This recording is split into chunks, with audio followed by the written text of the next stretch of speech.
Working here on a 99 Chevy 2500 truck. It's got the dual fuel option, CNG and gasoline.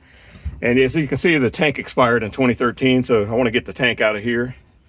And it runs on a pretty high pressure, up to 3,600 PSI, so it's a little dangerous to mess with if you don't know what you're doing.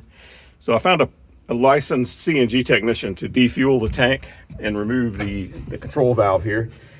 So now the tank is totally opened up and defueled, I can take it to a metal recycler and they will accept it as long as they can see inside the tank, they say.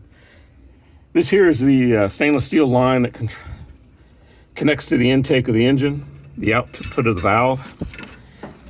And then it just has 3 connections here for the control signal for the valve, a pressure transducer, and a temperature transducer.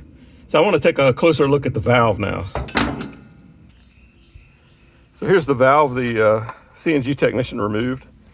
It's got a pressure transducer here that I'm going to remove and keep with the vehicle because the ECM on the motor requires the signal to be present or it sets a check engine light.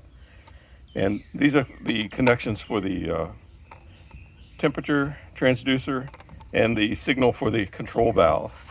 So I'm going to take this into the bench here and maybe we can activate these valves and check the temperature signals and get some ideas of the parameters here. This line here feeds to the filler connection. It's pretty heavy duty stout stuff here.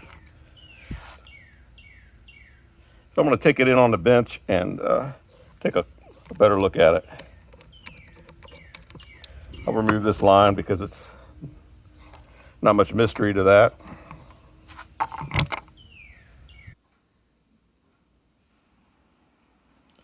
So I've got this valve in here on the bench. I'm going to go ahead and remove the pressure transducer. I know I'm going to need that later. And I'm not sure about these other things. I might need to simulate those.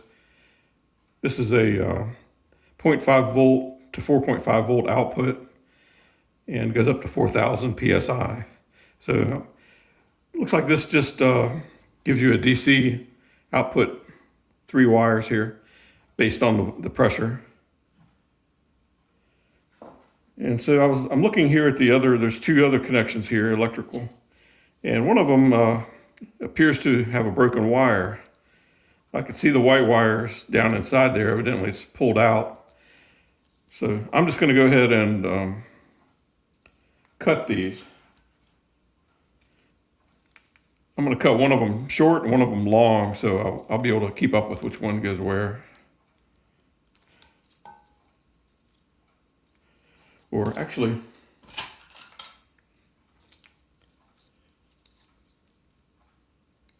I'll try to keep them intact if I can.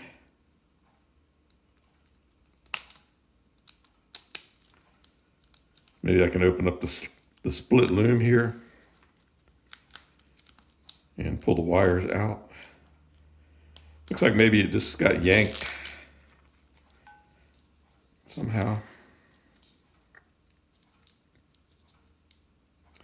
Maybe when the valve was removed. It's a pretty heavy valve.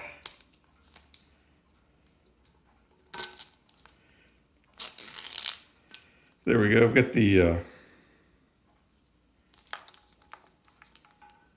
got those exposed.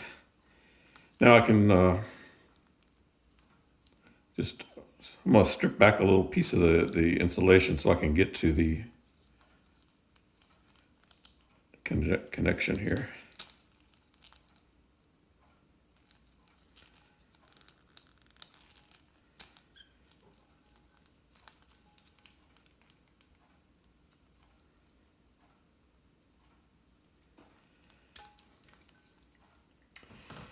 So it appears to me the wires coming into this one that were on the gray connection, they appear to go into something that may just be a sensor, because the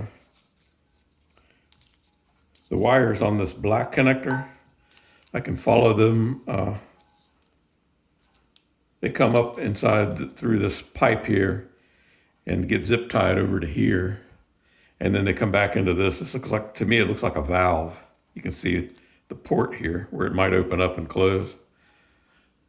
So Just going to try to get some readings here. We got an ohm meter. First, I'm just going to check and see if I can get a reading here, which on these wires here, which I think might be the temperature sensor.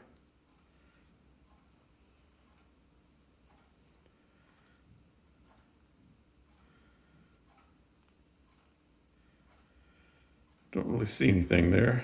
Could be opened up. So I'm going to check here on these, on the black wires here.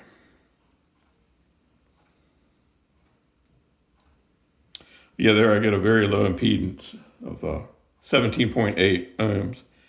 So I'm pretty sure this is the solenoid that controls the valve. So I'm going to go ahead and test that theory now by applying some voltage here to it. I've got 13 volts here I can apply.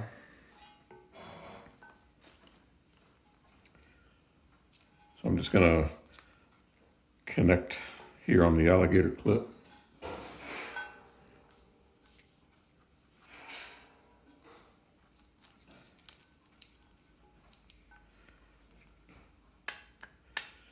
And yeah, I can hear it. And maybe can see it too. Let's see.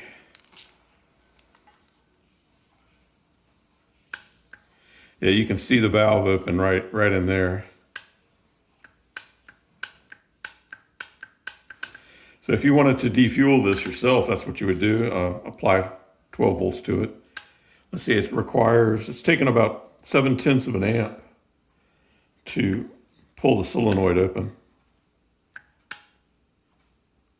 It's a pretty strong solenoid. So this is the black cable is the solenoid control, and the gray is some sort of sensor. But I haven't been able to get it to show me any reading, no resistive reading. I'll give it one more try here with the, could be broken, I don't know.